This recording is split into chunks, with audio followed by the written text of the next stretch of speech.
Don't forget to write down your Fantastic Four for today, May 2nd. Hi guys, it's Mrs. Glenn. Don't forget to write down your Fantastic Four in your notebook with today's date.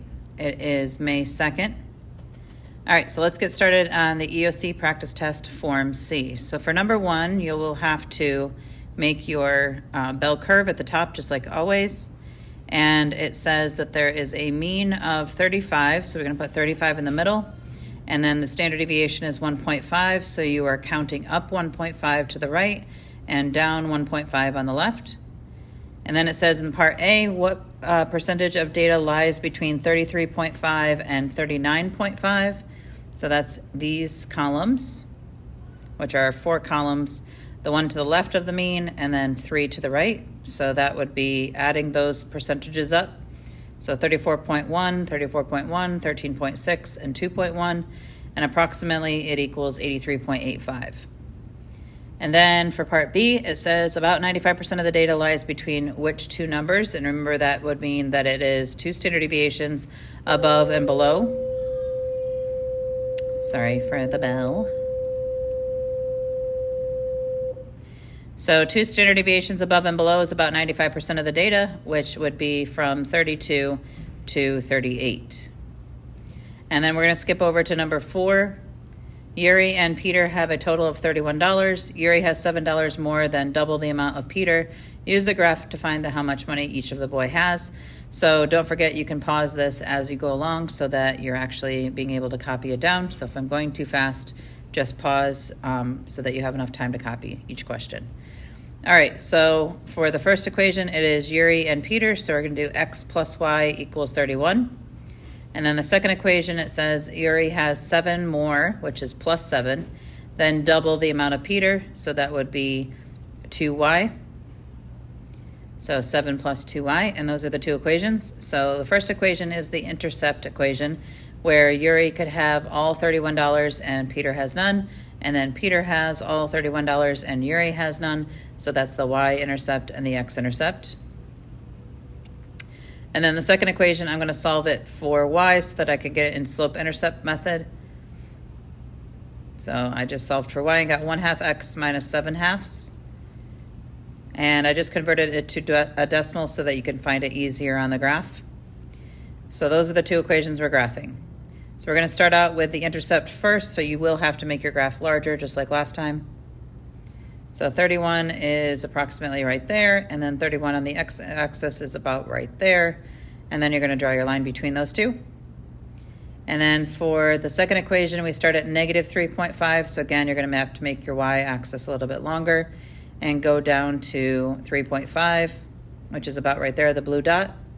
And then you're going to go up 1/2 each time. So the slope is 1/2, but if you want it to be larger, because you can see that the graph is actually counting by 3s, it's not counting by 1s.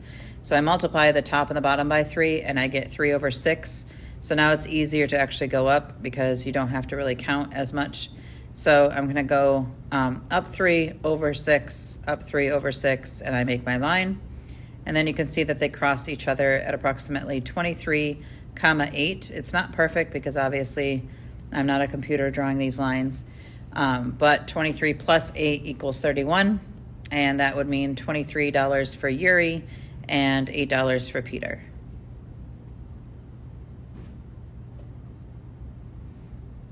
All right, go ahead and pause this if you need more time, and then I'm going to keep going. So the next question we're doing is number 2.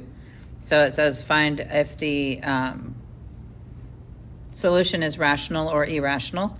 So the square root of 5 divided by 4 and the square root of 5 divided by 9 are 2 irrational numbers, so it will be rational.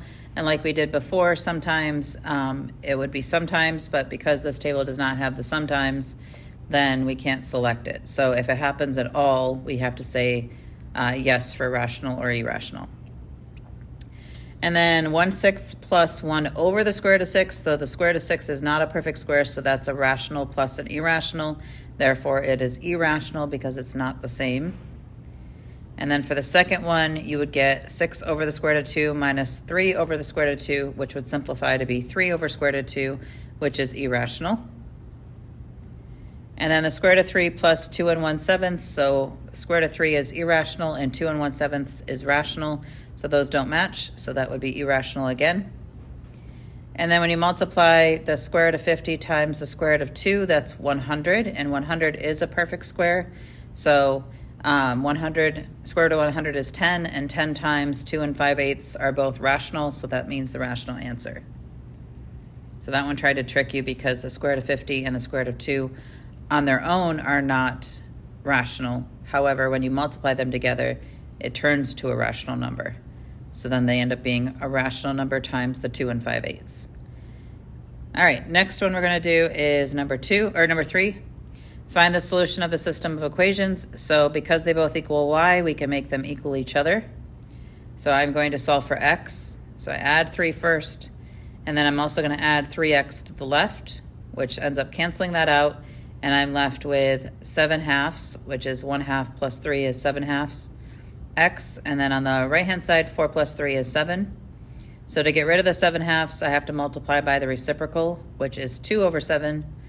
And then when you multiply across on the right-hand side, 7 times 2 is 14, and 1 times 7 is 7. So 14 over 7 would simplify to be 2.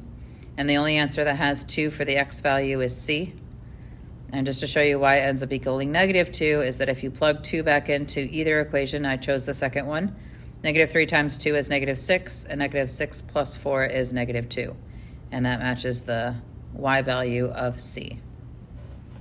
All right, now we're going to do number 5. Determine the value of k based on the values of x, f of x, and g of x. So again, you're looking at the difference between the y values from the f of x line to the y values of the g of x line. Excuse me. So you can see that 3 is going down by 10, and 1 is going down by 10 to get to -9, and then -1 minus 10 would give you -11, so this is decreasing by 10 each time. So you're going to take your original equation, the 3 minus 2x, and you're going to subtract 10 from it, and that gives you the new equation that we're going to try to get to. So remember, you're looking for the k value, and our k value has x plus k right here. So you're going to take this original equation, and instead of writing x, we're going to write x plus k. So actually, I can write it this way too. You can plug it into the new one. It doesn't matter. So now I need to know what do I need to multiply by in order to just get -2x right here. So I'm going to set this equal to my -2x, so then I get my final answer. So -2 times x and -2 times k. And then I'm going to make it equal to 0 so that it cancels it out, because we just want the -2x, we don't want this anymore. So in order to find that, you just divide by -2, and you end up getting k equals 0. So the k value would be 0, and your new equation would be the g of x line, the -2x minus 7. I just wrote it in slope-intercept form. And then number 6, that is the question where you have to use the previous line to find the new line, and then find the new line and plug that new one into the last one. So we're going to first look at what they want us to do. They said use the f line, and instead of writing x, we're going to write x minus 3. So we literally just replace this x with x minus 3 in a parentheses around it. And then there's nothing you can really do other than just adding 8 to the end. So you end up with getting x plus 5. And then to find h of x, we're going to take this new line we just found, and instead of writing x, I'm going to write 1/2 x wherever x is, which is like that. So now we have our h of x line, and it says find the slope and the y-intercept of that line. So the slope would be 5, and the y-intercept would be 5, and the slope would be 1/2 or 0.5. I don't know why I wrote 0.5. I'm going to change that. And I'm not going to edit this, so you can just watch me do it live. There we go. It's not the same color, but it'll do.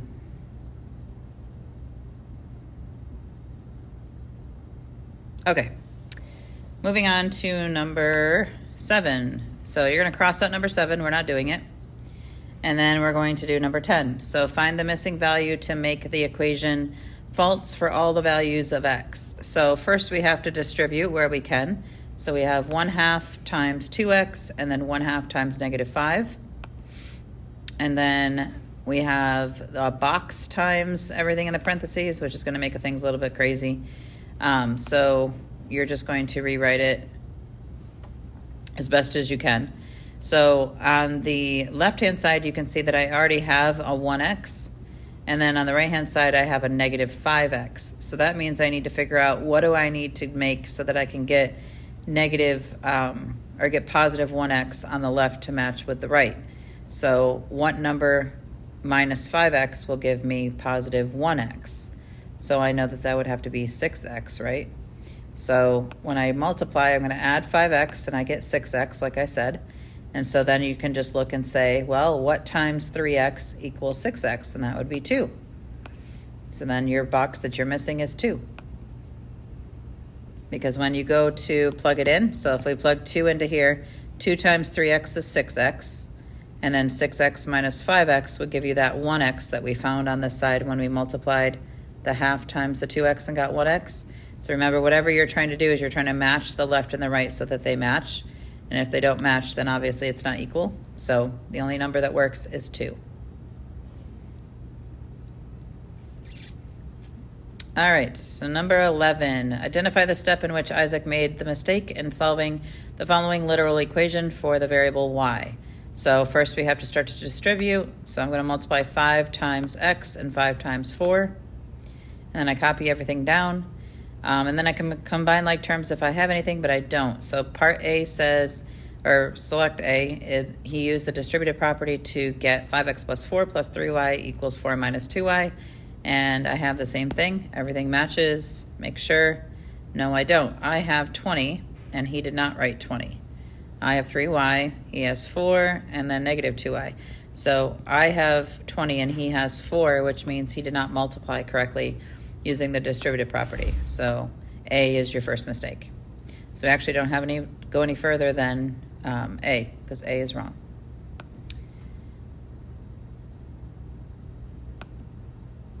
Oh, I was like, what is going on?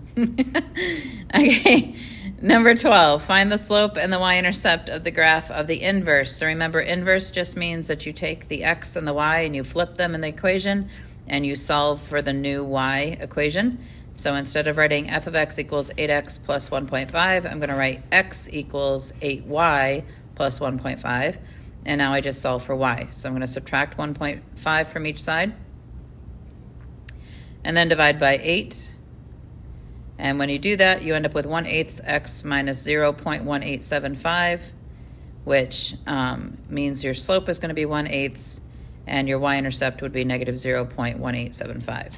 So if we put 0.1875 in your calculator and you hit the negative button, then you can click on the second key, the green key, and then the arrow on the bottom left, and that ends up changing it to negative 3/16. So instead of writing that down there, I'm going to change that to be negative 3/16. If you hear a lot of noise, it's just because I had to move my iPad. All right. And I like to put the negative in the numerator so that there's no question whether or not it is a negative function or negative fraction. So that would be the two answers. Let me make a bigger box. Nope, bigger. There we go.